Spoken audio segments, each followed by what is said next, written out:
Very good morning to all of you. आज हम लोग एक नया टॉपिक लेकर के आए हैं स्टार्टअप इंडिया रजिस्ट्रेशन के बारे में।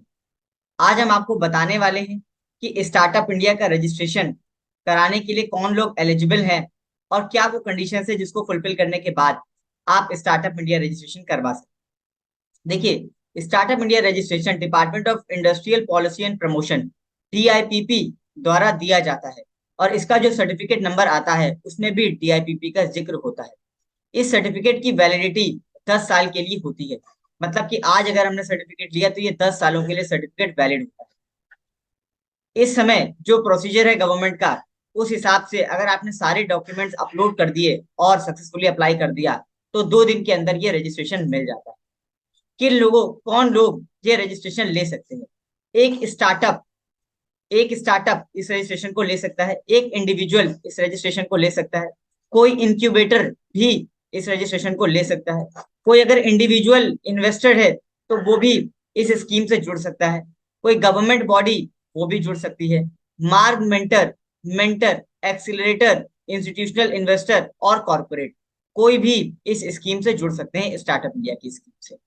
अब ये कौन लोग हैं, इसका इसका डिस्कशन हम आगे करें। स्टार्टअप स्टार्टअप एक ऐसा माध्यम है जिसमें कि कोई कंपनी, कोई LLP या कोई रजिस्टर्ड पार्टनरशिप फर्म या OPC रजिस्ट्रेशन ले सकती है। यानी कि कोई अगर कंपनी के फॉर्म में कॉन्स्टिट्यूशन है, LLP रजिस्टर्ड पार्टनरशिप फर्म या OPC है, तभी स्टार्टअप इंडिया से जुड़ सकती है। अगर कोई प्रोप्राइटरशिप फर्म है या कोई पब्लिक लिमिटेड कंपनी है तो वो स्टार्टअप के लिए एलिजिबल नहीं है। हालांकि इंडिविजुअल एलिजिबल है लेकिन प्रोप्राइटरशिप फर्म को एलिजिबिलिटी नहीं दिया गया है। अगर आपके पास अगर आपके पास कोई ऐसा आइडिया है जो कि यूनिक आइडिया है, जो कि किसी पुराने आइडिया को स्प्लिट करके नहीं बना है, या कोई आपने इम्प्रूवमेंट किसी आइडिया में किया है, तो ही आप स्टार्टअप इंडिया के लिए एलिजिबल है। मतलब कि अगर कोई ऐसा आइडिया जो कि पुराना आइडिया है, कोई और उस आइडिया पर वर्क कर रहा है, तो आप स्टार्टअप इंडिया में रजिस्ट्रेशन नहीं ले सकते। आपका आइडिया यूनिक होना चाहिए और टेक्नोलॉजी से जुड़ा होना चाहिए। जैसे कि स्विगी, जैसे कि फोन पे, पेटीएम, पॉलिसी बाजार, इन्होंने वो काम किया जो काम जिंदगी में पहले कभी किसी और ने नहीं किया। इनके पास इनके पास जो आइडिया था वो किसी और के पास नहीं था, इसलिए इन्हें स्टार्टअप बोला गया। तो इसी तरह से अगर आप भी कुछ काम करना चाहते हैं इसी तरह से आप भी कुछ काम करना चाहते हैं जो काम पहले किसी ने नहीं किया हो, तो आप इस रजिस्ट्रेशन के लिए अप्लाई कर सकते हैं स्टार्टअप। ठीक है।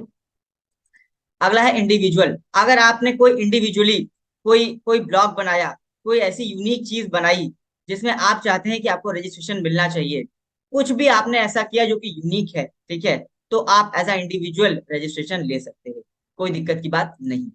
इंक्यूबेटर इंक्यूबेटर एक ऐसा एक ऐसा बिजनेस इंक्यूबेटर होता है, एक ऐसा इंस्टीट्यूशन होता है जो आपको अपने बिजनेस को ग्रो करने में मदद करता है हर तरह से। लाइक मेंटरिंग का कोई प्रोग्राम हो, लाइक कोई ट्रेनिंग का प्रोग्राम हो, ठीक है, लाइक कोई फंडिंग की जरूरत हो, ठीक है, कोई सीड फंड की जरूरत हो। सीड फंड वो फंड होता है जो कि बिजनेस में सबसे पहले लगाया जाता है। जो बिजनेस को सीड फंड मतलब कि बीज डालने वाला जो फंड दिया जाता है वो भी इंक्यूबेटर द्वारा दिया जाता है। आपके एंटरप्रेन्योर बिजनेस को सपोर्ट करता है, ठीक है, डेवलप करने में बिजनेस को। इस तरह से अगर कोई भी इंक्यूबेटर आपकी मदद कर रहा है तो उसको इंक्यूबेटर बोलते हैं। ठीक है। इंडिविजुअल इन्वेस्टर, अगर कोई ऐसा इंसान जो कि जो कि नॉन प्रोफेशनल इन्वेस्टर है, मतलब प्रोफेशनली काम को नहीं कर रहा है, लेकिन उसका काम ये है कि वो सिक्योरिटीज खरीदता है और बेचता है। उसका काम ये है वो सिक्योरिटीज खरीदता है और बेचता है। किसकी? आपकी। क्योंकि आप स्टार्टअप हैं और आपकी सिक्योरिटीज आपने अपनी मार्केट में इंडिविजुअल इन्वेस्टर को बेची या खरीदी, जिससे आपने पैसा उठाया मार्केट से, तो वो इंडिविजुअल इन्वेस्टर भी इस स्कीम से जुड़ सकता है। कोई भी गवर्नमेंट बॉडी जो कि इस स्कीम से जुड़ना चाहती है, जैसे कि इस समय department of industry and internal trade, department of biotechnology, department of science and technology, जो कि इस स्कीम से जुड़े हुए हैं, वो ऐसे गवर्नमेंट संस्था भी इस स्कीम से जुड़ सकती है। किस लिए? ताकि बिजनेस को, स्टार्टअप्स को बढ़ावा दिया जा सके। ठीक है। मार्ग मेंटरशिप प्रोग्राम्स के लिए जो कि करना मैंडेटरी है स्टार्टअप्स को, ठीक है, अपनी प्रोफाइल को कंप्लीट करने के लिए, तो आप एज अ मेंटर भी इस प्रोग्राम से जुड़ सकते हैं। मेंटर, आप इंडिविजुअली मेंटर भी जुड़ सकते हैं, ठीक है, मार्ग मेंटर भी है और इंडिविजुअल मेंटर्स भी हैं। एक्सेलरेटर भी एक तरीके का मेंटरशिप प्रोग्राम ही है, मेंटर होता है जो कि एजुकेशनल कंपोनेंट से आपके साथ जुड़ता है। ठीक है। सीड इन्वेस्टमेंट्स में आपकी मदद करता है, बिजनेस को ग्रो करने में, आपकी कनेक्शंस को बढ़ाने में मदद करता है, आपकी सेल को बढ़ाने में मदद करता है। ये इंक्यूबेटर और एक्सीलरेटर मोर और लेस सेम चीज होती है, बस थोड़ा सा अंतर होता है दोनों में। ठीक है। इंस्टीट्यूशनल इन्वेस्टर, अभी हमने पढ़ा था इंडिविजुअल इन्वेस्टर। अगर वो इंडिविजुअल ना होकर के पूल ऑफ मनी हो, बहुत सारे लोग मिलकर एक इंस्टीट्यूशन बना दें और वहां से वो सिर्फ यही काम करें कि स्टार्टअप्स को पैसा प्रोवाइड करें, तो वो इंस्टीट्यूशनल इन्वेस्टर हो। जैसे कि आज की तारीख में को इन्वेस्टर है LIC। LIC एक इंस्टीट्यूशनल इन्वेस्टर है जो कि सभी लोगों को पैसा प्रोवाइड करती है। कोई भी कॉरपोरेट, कोई भी प्राइवेट बॉडीज जो कि इस स्कीम से जुड़ना चाहें, इस स्कीम में पैसा लगाना चाहें, वो आ सकते हैं पायलट प्रोजेक्ट के रूप में।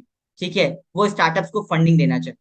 अब बात करते हैं स्टार्टअप्स के कंडीशन की, कि कौन लोग स्टार्टअप इंडिया में रजिस्टर हो सकते हैं।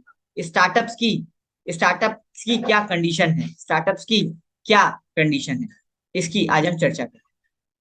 कोई भी कंपनी इसमें रजिस्टर हो सकती है, LLP इसमें रजिस्टर हो सकती है, कोई भी 1 पर्सन कंपनी इसमें रजिस्टर हो सकती है। प्रोप्राइटरशिप नहीं हो सकती, पब्लिक लिमिटेड नहीं हो सकती। कोई भी कंपनी अगर 10 साल से पुरानी है तो वो रजिस्टर्ड नहीं हो सकती, मतलब 10 साल के अंदर की डेट ऑफ इनकॉर्पोरेशन होनी चाहिए। Private limited company, registered partnership firm, LLP तीनों रजिस्टर हो सकती। ठीक है। किसी का टर्नओवर अगर 100 करोड़ से ज्यादा है तो वो रजिस्टर नहीं हो सकती, मतलब टर्नओवर 100 करोड़ से कम होना चाहिए पिछले 10 सालों में से, मतलब any of the financial year, किसी भी साल में अगर 100 करोड़ से ज्यादा हो गया तो स्टार्टअप इंडिया में आपकी एलिजिबिलिटी खत्म हो गई, स्टार्टअप इंडिया में आपकी एलिजिबिलिटी खत्म। ठीक है बात। आपका जो आइडिया है वो न्यू होना चाहिए, बिजनेस न्यू होना चाहिए, पुराने बिजनेस को स्प्लिट करके कोई बिजनेस ना बना हो, कोई रिस्ट्रक्चरिंग नहीं होनी चाहिए, कोई इनोवेटिव आइडिया होना चाहिए, इनोवेटिव आइडिया होना चाहिए ऐसा जो कि पीछे किसी ने ना किया हो, कोई नया प्रोडक्ट होना चाहिए ऐसा जो कि पुराना ना हो, या कोई ऐसी सर्विस होनी चाहिए जो कि नई हो, और या फिर ऐसा हो सकता है कि कोई पुरानी चीज थी उसको इम्प्रूव करके नए फॉर्म में ले आए, ये तो हो सकता है, लेकिन रिस्ट्रक्चरिंग नहीं हो सकती। क्या फायदे हैं, क्या फायदे हैं स्टार्टअप इंडिया को लेने के। देखिए, सबसे पहले तो टैक्स में छूट मिलती है। दूसरा, आप टेंडर में पार्टिसिपेट कर सकते हैं, गवर्नमेंट फंडिंग उठा सकते हैं। तीसरा, आप पार्टनरशिप, आप गवर्नमेंट स्कीम्स में पार्टिसिपेट कर सकते हैं। ठीक है। स्टार्टअप के चैलेंजेस, ग्रैंड चैलेंजेस में पार्टिसिपेट करके कुछ विन कर सकते हैं। आपका वाइंडिंग अप इजी हो जाता है, IBC के थ्रू वाइंडिंग अप होता है और वो इजी हो जाता है। आपके नेटवर्क्स बनने लगते हैं। ये एक तरीके का सेल्फ सर्टिफिकेशन प्रोग्राम है, जहां पर 6 लेबर लॉज और 3 इन्वायरमेंटल लॉज से आपको सेल्फ सर्टिफिकेशन मिल जाता है। मतलब ये 9 लॉज, अगर आपके पास स्टार्टअप इंडिया है तो मतलब आप इन 9 लॉ से कंप्लाई कर रहे हैं, इन 9 लॉ से कंप्लाई कर रहे हैं, इसका छूट मिल जाती है। अगर आप पेटेंट के लिए जाते हैं तो आपको 80% तक की रिबेट मिल जाती है। अगर आप ट्रेडमार्क फाइलिंग के लिए जाते हैं तो आपको 50% तक की रिबेट मिल जाती है।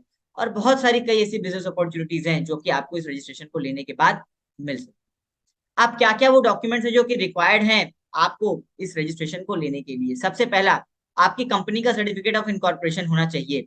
पार्टनरशिप फर्म है अगर तो उसका भी आपको रजिस्ट्रेशन सर्टिफिकेट मिलता है, वो होना चाहिए। LLP है, OPC है तो सर्टिफिकेट ऑफ इनकॉर्पोरेशन मिलता है। Email ID, mobile number company का, कंपनी की डिटेल जैसे कि कंपनी किस इंडस्ट्री से आती है, सेक्टर ऑफ वर्क क्या है कंपनी का, किस कैटेगरी से डील करती है, रजिस्टर्ड ऑफिस एड्रेस क्या है कंपनी का, ये सारी डिटेल डालनी पड़ेगी। अगर आपका कुछ जो कॉन्सेप्ट है उसकी उसकी पिच क्या है, कोई वेबसाइट लिंक हो तो बताइए, वीडियो हो तो बताइए, कोई भी डिटेल्स आपको अपने बिजनेस से रिलेटेड वो आपको बतानी पड़ेगी, आपको बतानी पड़ेगी। Details about the director, director का नाम, photo, contact number, email ID, address, gender, ये सारी चीजें आपको इसमें डालनी पड़ेंगी जब आप रजिस्ट्रेशन करेंगे। पेटेंट ट्रेडमार्क अगर कोई है तो उसको भी अपलोड करें। कोई अवार्ड सर्टिफिकेट पहले मिला है उसको भी अपलोड करें। कौन ऑथराइज पर्सन है जो कि इस रजिस्ट्रेशन को लेगा, उसकी अथॉरिटी लेटर भी क्लोज करें। आपका रेवेन्यू मॉडल क्या होगा, कैसे आप अपने पैसे को जनरेट करेंगे उसको बारे में भी बताएं। यूनिकनेस ऑफ द प्रोडक्ट क्या है इसके बारे में भी बताएं, क्या आपका प्रोडक्ट यूनिक है, क्या यूनिक कर सकता है, और पैन नंबर तो वो भी। एक हम आपको सैंपल सर्टिफिकेट दिखा रहे हैं, इस तरीके का रजिस्ट्रेशन सर्टिफिकेट मिलता है 2 दिन के बाद, अगर आपने वैलिडली सारे डॉक्यूमेंट अपलोड कर दिए तो इस तरह का एक सर्टिफिकेट गवर्नमेंट ऑफ इंडिया द्वारा दिया जाता है, DIPP द्वारा दिया जाता है इस रजिस्ट्रेशन को करने से। इस रजिस्ट्रेशन को करने के बहुत सारे फायदे हैं, हमने आपको डिटेल में सारी चीजें बताई इस रजिस्ट्रेशन के बारे में। अगर ये रजिस्ट्रेशन कैसे होता है आप सीखना चाहते हैं तो हमें कमेंट बॉक्स में जरूर कमेंट करके बताएं। हम आपके लिए एक वीडियो लेकर के आएंगे जिसमें हम आपको ये भी बताएंगे कि इसका रजिस्ट्रेशन कैसे होता है। यदि आप चाहते हैं कि हमारे द्वारा कोई रजिस्ट्रेशन किया जाए तो उसके बारे में भी हमें बताएं। हमारी तरफ से जो आपके लिए मदद हो सकेगी उस मदद को किया जाए। Thank you.